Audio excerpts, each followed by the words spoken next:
the Vice Chair of the DNC and the President of Leaders We Deserve, David Hogg. David, thanks for joining me. Thanks for having me. So, you have been very much in the news as of late in the aftermath of your announcement that you would be looking to primary Democrats who are in safe seats as an effort to, as part of a broader effort to bring fresh blood into the party and help our ailing approval rating. I think Democrats are in, roughly high 20% approval rating. And so there's been obviously a lot of pushback to what you're doing. So first and foremost, what I want to do here is kind of have a little back and forth and like a quasi debate, so to speak, and you kind of explain your positioning here against all of the criticism that you have received here. So first and foremost, I think the main thing is that folks are saying we should be spending money, attention, resources on winning back these battleground seats. And so why focus our attention, our limited resources on the Democrats who are in safe seats? Look, I think it is possible for us to walk and chew bubblegum at the same time. Leaders We Deserve is also focused on supporting candidates that are critical to gaining majorities for Democrats, both in the House and in state legislatures, where we did a lot of work last election cycle. So I would say to that comment, right now, we're going to have to spend several $100 million no matter what supporting, and by we, I mean the party in general, is going to have to spend several $100 million supporting frontline candidates that are critical to winning back the majority. If there are young people that are running there that are aligned with our values of Leaders We Deserve, we plan on supporting them so that we can win back the majority. We also need to realize, though, part of the reason we need to spend that much is because our approval rating is awful. And that goes beyond just what our candidates in our frontline districts are doing. That is a culmination of how all 200 plus members of Congress that are Democrats, what they do, and our other elected Democrats around the country. And what we're trying to do here is show how we're actively working to make sure that our members of Congress are meeting the moment. And this is not just about age. Yes, our candidates, they are younger. But we are not just challenging people because they're above a certain age. There are older and younger people. Unfortunately, there are people of all ages who suck. There are plenty of young people who are not great. There are plenty of older people who are not great. But what we're looking at is it's not out with the old and in with the new. It's out with the ineffective and in with the effective. Because I think if you look at Congress right now and think that this is the best that the Democratic Party can do, I think we need to dream a little bit bigger right here and having a healthy process of offering in some of these races the voters the option of voting for somebody else who is younger, typically, or at least more common or less corrupt and able to meet this moment isn't a bad thing when last cycle we had $2 billion and we Right. still lost. And I think part of that is because of our brand and approval rating as a party. And people say all the time, this is a messaging problem. This is a messaging problem. Sometimes it doesn't matter how good the script is. Shakespeare could write it for all I care. If you have bad actors, it does not matter if the message is not getting through. Right. And so what does effectiveness look like? And this is a tack that I've been on for quite a long time, which is why this caught my eye because I have Okay. been especially focused on this idea of fight. And the example I use, and I'm sorry for the folks in my audience who've heard me use this example a couple of times, but the way that the Democrats broach the topic of the parliamentarian. And if the parliamentarian says no, Democrats are like, well, that's it. The parliamentarian says no. What could we possibly do? Meanwhile, the Republicans see the parliamentarian say no, and they're like, fuck it, let's just fire the parliamentarian if we have to. Right now, Republicans are engaged in a scheme to just outright pretend the parliamentarian doesn't exist. And But so it's that not. is the asymmetry at play between the two parties. And so, anyway, going back to the question for you, what does effectiveness look like? What it looks like are people, whether it's AOC who's going out there and rallying tons of people who, by the way, got there by challenging somebody in a primary. Imagine if we didn't have her right now out there rallying tens of thousands of people. But it also looks like people like Cory Booker as well. And I know what it doesn't look like is saying, well, we're just in the minority. We can't do anything right now. Fuck that. We need to fight and show our base how we are fighting back, even if we don't have that much power. Sometimes what that looks like is people like Senator Van Hollen saying, you know what? I'm going to go to El Salvador to ensure that we're fighting to make sure that all people in this country have a right to due process and that we understand and we call out the Republican Party. When they go out there and say that they're the party of law and order, you cannot say that if you're not listening to the Supreme Court and you are not adhering to the Constitution and the requirements of due process within that in the first place. I think that is part of what that looks like. And what we're seeing are the people that are going out there and speaking and doing these town halls and doing these rallies and listening to the base are raising incredible amounts of money. And that is part of what we need to do to be able to support those frontline races is we need a base that is excited and feels like we're fighting for them. And what's not going to help with that is right now, if you ask people in a focus group if the Democratic Party was an animal, you know what the most common answer is? I'm A afraid to turtle. hear. A turtle. Turtle. A Yeah. turtle.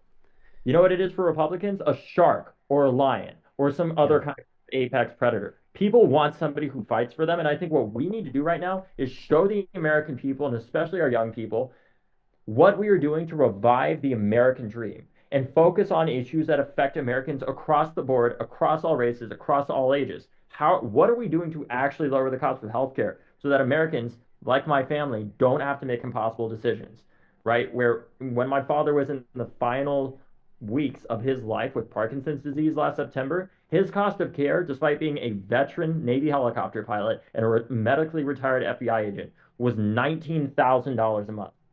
The only reason why my family didn't go bankrupt was because of A, the Social Security safety net that Democrats built, and B, because my father unfortunately did not live long enough for us to go bankrupt.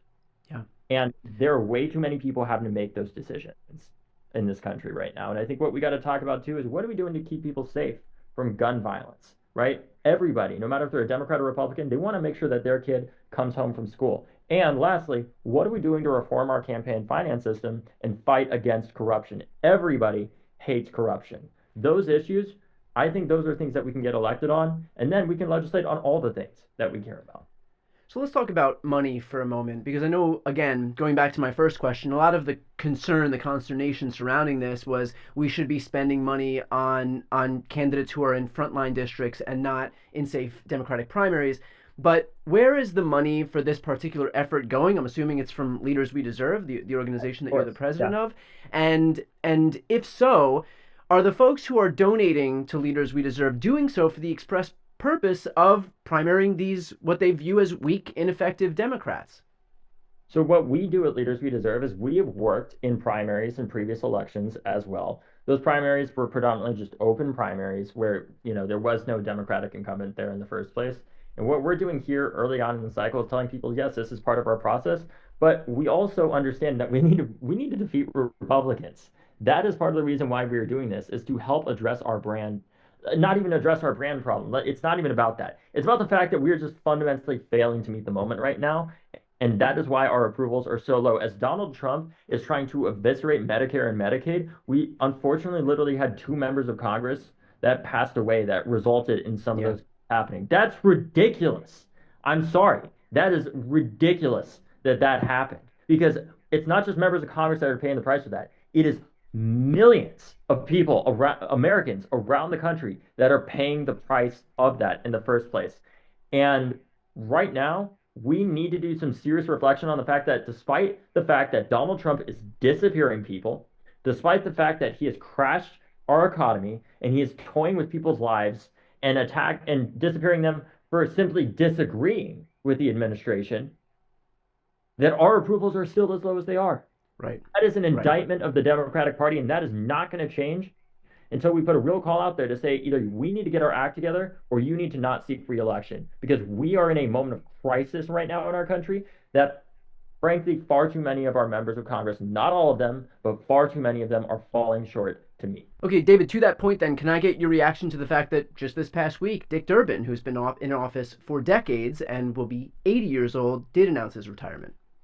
It's a good thing because now, first of all, Senator Dick Durbin did an incredible amount on immigration reform, on things like DACA, and so much more to help, promote democratic policies that have helped millions of people.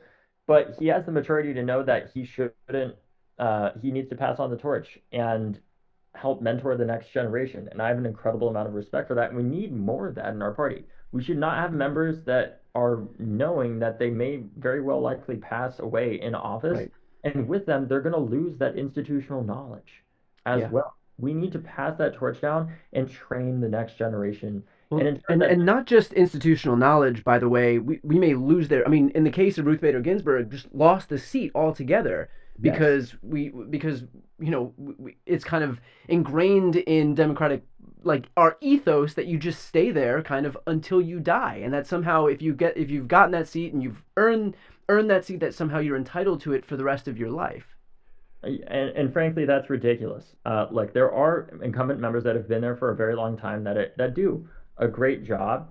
And let's be clear too, there are some members that are there when they're older because they couldn't get elected when they're younger, like John Lewis, right, who got elected when he was much older, that I think Yeah, certainly deserved that spot there. What we're looking at though is regardless of your age, are you effectively meeting this moment right now? And yeah, what I think we could build more of a culture of in our party is if you know you're not able to meet that moment either because you don't believe you're the best person to serve or because you aren't able to if it is your age or something else that you have the maturity to step aside and not run for reelection, and we celebrate that as a party as being the mature thing to do to ensure that we have the strongest Democratic Party possible right now. David, can I have your response to a story that just broke that the DNC chair Ken Martin is expected to unveil a proposal that would require DNC officers to stay neutral in all primaries, which the article here that I've got up on the screen says that would complicate your plans to primary longtime Democrats. Look, I'm gonna have discussions with the chair, obviously, but ultimately, if there is not an agreement that we're able to come to, and they decide to remove me, I'm gonna do everything that I can to support this party, and build the strongest Democratic Party possible. Because ultimately, my loyalty is to the Democratic Party. Uh, I'm not a member of this party because I think we are God's greatest gift, or that we're perfect by any means. It's because I believe in what we can be. That is why I'm doing this work. And I know that there are far too many young people that are losing faith in our party right now. And I believe part of doing that is ensuring that we have the best representation possible from Democrats across the board, especially in our frontline seats, and making sure that people know that we are fighting for them and the issues that they care about. But I look forward to those conversations with the chair. And look, ultimately, if I get removed, I don't take these things personally. These are strategic disagreements right here. In the bylaws currently as it has, officers cannot be involved in the presidential primary. That makes sense. I don't plan on doing that as a vice chair of the DNC. I don't want to repeat of 2016 or any accusations that there's, some kind of, bias Yeah. in the presidential primary. I totally agree with that. But let me be clear. The work that I'm doing here, I don't have any of the DNC's resources behind this effort at all. The money we're raising, that was money that we've been raising since before I was a vice chair. The email list that we have, those are all emails that Leaders We Deserve has curated over the past 2 years. And I don't even have access to the donor lists of the DNC. Yeah. So I'm not using any of their resources. And this is work that I've been doing long before I was the vice chair of the DNC. And if they decide to remove me, I will continue doing long after because I believe it is an essential part of building the strongest Democratic Party possible. And finally, David, for the folks out there who are supportive of your efforts and the efforts of those at Leaders We Deserve, how can they help? They can go to leaderswedeserve.com. Great. I'll put that link right here on the screen and also in the post description of this video. David, I appreciate your time. Thank you.